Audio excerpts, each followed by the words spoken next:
तो इन साथियों चलिए हम लोग जानते हैं इलेक्ट्रिक करंट विद्युत धारा का पार्ट 1 वाले वीडियो में हम लोग जान चुके हैं कि विद्युत धारा क्या है और विद्युतीय आवेश क्या है, विद्युतीय आवेश कितने प्रकार के होते हैं, इस वीडियो में हम लोग जानेंगे। तो चलिए बिना देर किए हुए हम लोग चलते हैं अपने टॉपिक पे, जानते हैं विद्युतीय आवेश।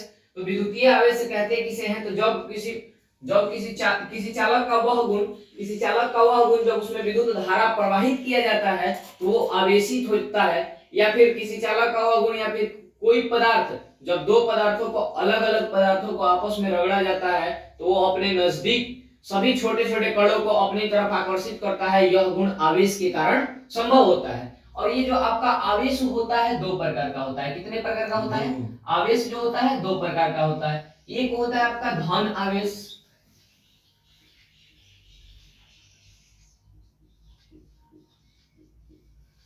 और दूसरा होता है ऋण आवेश।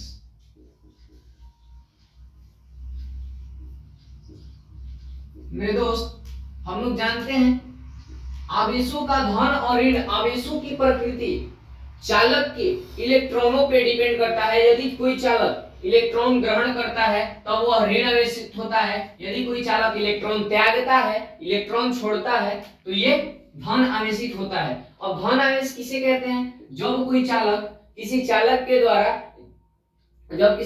द्वारा अपना इलेक्ट्रॉन का क्या किया जाता है, त्याग किया जाता है, तब वे धनावेशित होते हैं। कैसे होते हैं, धनावेशित होते हैं। अगर किसी चालक के द्वारा इलेक्ट्रॉन ग्रहण किया जाता है, अगर जब चालक धनावेशित होगा तो इलेक्ट्रॉन का क्या करेगा, इलेक्ट्रॉन का त्याग करेगा। क्या करेगा, त्याग करेगा, इलेक्ट्रॉन का त्याग करेगा। अगर कोई चालक इलेक्ट्रॉन अगर ग्रहण करता है, इलेक्ट्रॉन को ग्रहण करता है, तब वह क्या होगा, ऋणावेशित होगा। क्या होगा, ऋणावेशित होगा। उम्मीद करते हैं आपको आवेशों का प्रकार समझ में आया होगा। आवेश दो प्रकार का होता है, एक होता है धन आवेश, दूसरा होता है ऋण आवेश। समान आवेश अपने में विकर्षण बल लगाते हैं तथा असमान आवेश आकर्षण बल लगाते हैं। यदि बाबू दो समान आवेश को एक साथ रखा जाए, अगर मान लीजिए कि दो पॉजिटिव चार्ज को एक साथ रखा जाए तो इनके बीच जो बल लगेगा वो विकर्षण बल होगा। कौन सा बल होगा, विकर्षण बल। समान आवेशों के साथ विकर्षण बल तथा असमान आवेशों के साथ आकर्षण बल कार्य करता है। असमान आवेशों के साथ आकर्षण बल कार्य करेगा।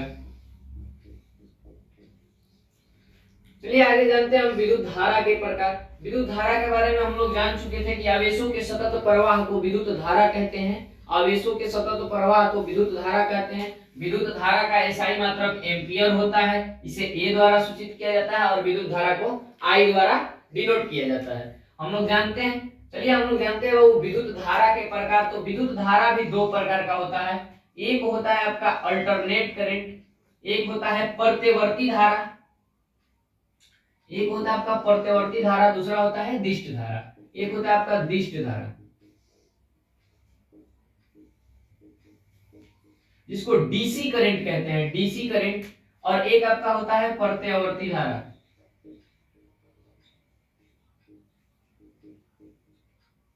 इसको एसी करंट कहते हैं। अब देखिए डीसी करंट बैटरी से निकलता है, किससे, डीसी करंट बैटरी से हम लोग प्राप्त करते हैं। और एसी करंट जो है ट्रांसफर से हम लोग बड़े बड़े मशीनों को डायरेक्ट करने के लिए किसका उपयोग करते हैं, एसी का उपयोग करते हैं। घरों में जो बल्ब जलता है वो एसी करंट से जलता है।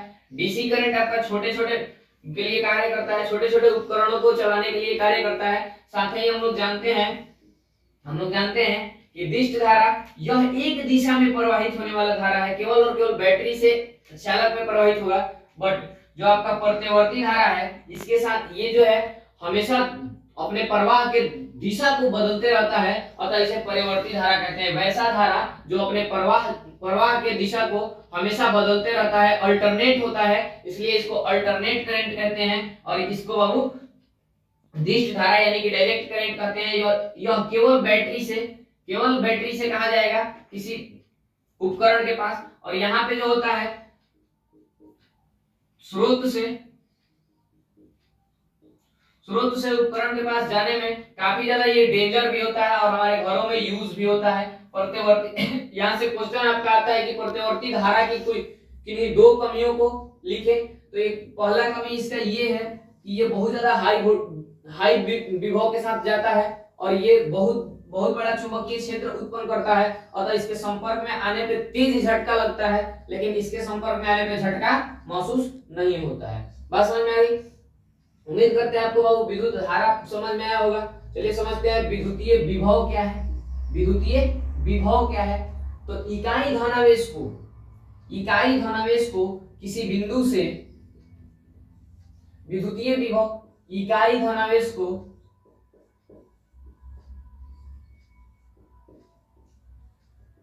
किसी बिंदु से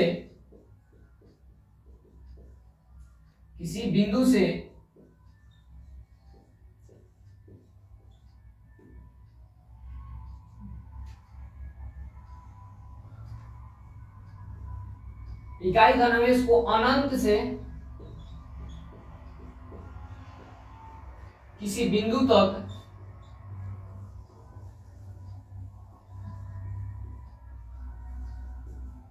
लाने में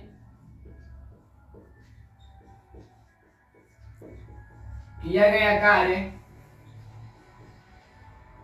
विद्युत विभव कहलाता है। विद्युत विभव कहलाता है।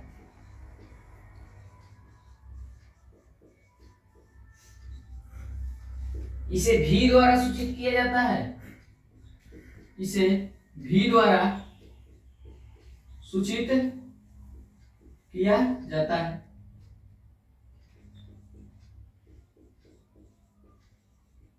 अब चलिए समझते हैं। देखिए बाबू, विभव किसे कहते हैं? इकाई धनावेश को अनंत से किसी बिंदु तक लाने में किया गया कार्य विभव कहलाता है। इसे भी द्वारा सूचित किया जाता है। चलिए देखते हैं हम इकाई धनावेश यानी कि V बराबर बाबू हमारा फॉर्मूला हो जाता है। V बराबर यहां से हम लोग को फॉर्मूला प्राप्त होता है W/Q। एक आपका हो गया किया गया कार्य, जहां V बराबर विभव और W बराबर किया गया कार्य और Q बराबर आवेश। क्या है? आवेश। अब चलिए यहाँ पे देखिए बाबू, W का अगर मान लीजिए V का आपसे SI मात्रक यानी कि विभव का SI मात्रक अगर आपसे पूछता है तो V का SI मात्रक हो जाएगा W का SI मात्रक, यानी कि कार्य का SI मात्रक क्या होता है बाबू? यानी कि विभव बराबर फॉर्मूला होता है विभव बराबर कार्य बटा आवेश। क्या होता है? कार्य अपन आवेश। अब चलिए समझते हैं विभव को V से डिनोट करते हैं। अब इसका SI मात्रक अगर आपको निकालना हो तो देखिए V का SI मात्रक अगर आपसे पूछता है, V का SI मात्रक, तो SI मात्रक इसका हो जाता है W का SI मात्रक अब बटा में Q का SI मात्रक। अब देखिए V का SI मात्रक यहाँ पे लिख लेंगे हम, V इक्वल टू W का SI मात्रक हमको पता है जूल होता है और Q का SI मात्रक क्या होता है? कूलम्ब।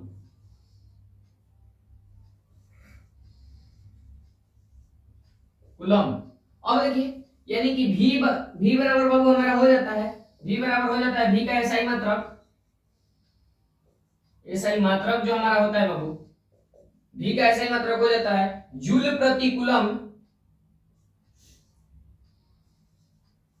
प्रति कूलम्ब और इसी को बाबू वोल्ट कहते हैं। क्या कहते हैं? VOLT, volt. इसी को क्या कहते हैं? वोल्ट कहते हैं। उम्मीद करते हैं बाबू आपको ये चीज समझ में आया होगा। चलिए जानते हैं हम विद्युत विभव के बाद एक टॉपिक आपका आता है विभवांतर। एक बार फिर से देखते हैं, हम लोग जाने हैं विद्युतीय आवेश के प्रकार। विद्युत आवेश दो प्रकार का होता है, एक होता है धन आवेश, एक होता है ऋण आवेश। जब चालक इलेक्ट्रॉन का त्याग करता है तब धन आवेश का निर्माण होता है, जब चालक इलेक्ट्रॉन ग्रहण करता है तो वो ऋणावेश हो जाता है। अब चलिए जानते हैं हम लोग धारा, विद्युत धारा के प्रकार हम लोग जानते हैं। तो विद्युत धारा हमारा दो प्रकार का होता है, एक होता है दिष्ट धारा और एक होता है प्रत्यवर्ती धारा। प्रत्यवर्ती धारा जो है हाई एसी करंट है बाबू, इसी का उपयोग करके हम लोग घरों में पंखा बल्ब यूज करते हैं। ठीक है, अभी जो आपका एसी करंट है ये काफी हेवी उच्च विभव का होता है और हमेशा बाबू धारा जो है हमेशा उच्च विभव से निम्न विभव की ओर गति करता है। धारा हमेशा उच्च विभव से निम्न विभव की ओर गति करता है और आवेश जो है हमेशा धन आवेश से ऋण आवेश की ओर गति करता है। ठीक है, डिस्क धारा का अगर बात की जाए तो ये डायरेक्ट करंट है, ये बैटरी से लेकर के किसी भी छोटे छोटे स्रोतों को, किसी भी छोटे छोटे उपकरणों को डायरेक्ट करता है, चला सकता है डीसी करंट।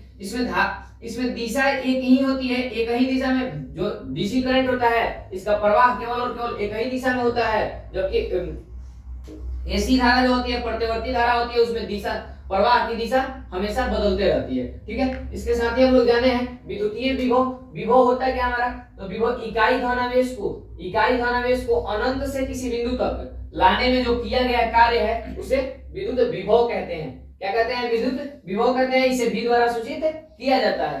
अब अगर मान लीजिए आपको V बराबर फॉर्मूला आपको निकालना हो तो V बराबर होता है W/Q, जहां V बराबर होता है विभव, W बराबर किया गया कार्य और Q बराबर आवेश। अब अगर बात की जाए SI यूनिट का, तो SI यूनिट होता है V का SI यूनिट हो जाता है जूल प्रति कूलम। क्या हो जाता है, जूल प्रति कूलम। उम्मीद करते हैं आपको ये चीज समझ में आया होगा। चलते हैं हम अब आगे विभवांतर की तरफ। देखते हैं विभवांतर कहते किसे हैं। चीजों को अगर समझ आ जाए तो परिभाषा कोई बड़ी बात नहीं है, परिभाषा आप खुद से भी कर सकते हैं। चीजों को समझ में आना चाहिए। और कमेंट करके आप लोग बताइए आपको कैसा लगा ये कॉन्सेप्ट। आपका कमेंट अगर मिलता रहेगा तो हम और ज्यादा बेहतर करने की कोशिश करेंगे। उम्मीद करते हैं बाबू आपको ये कॉन्सेप्ट काफी अच्छे से समझ में आया होगा। विभवांतर किसे कहते हैं, विभवांतर दो विभवों के बीच की दूरी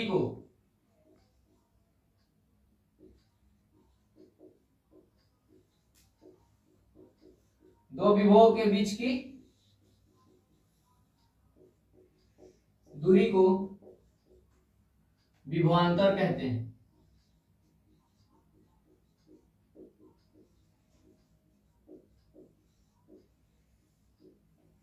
दो विभवों के बीच की दूरी को विभवांतर कहते हैं। इसे V द्वारा सूचित किया जाता है।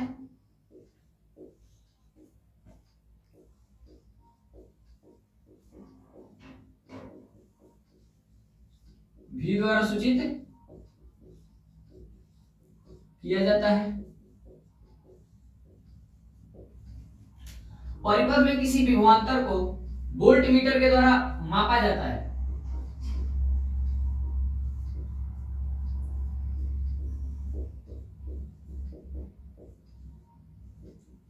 वोल्टमीटर के द्वारा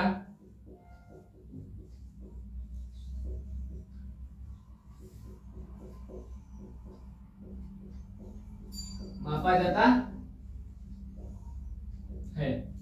अब देखिए बाबू, यहीं पे आप नोट करके लिख लीजिएगा कि विद्युत धारा को मापने के लिए एमीटर या आमीटर का उपयोग किया जाता है।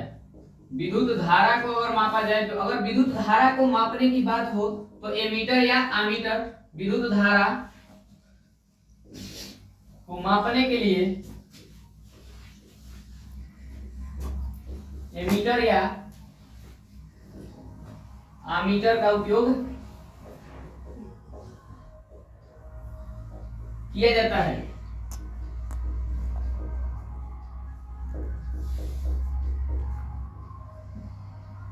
अब देखिए दो विभवों के बीच के अंतर, अगर मान लीजिए आपका ये विभव और एक ए विभव और एक बी विभव, और इन दोनों के बीच की जो दूरी है वो क्या है, विभवांतर है। क्या है, विभवांतर है।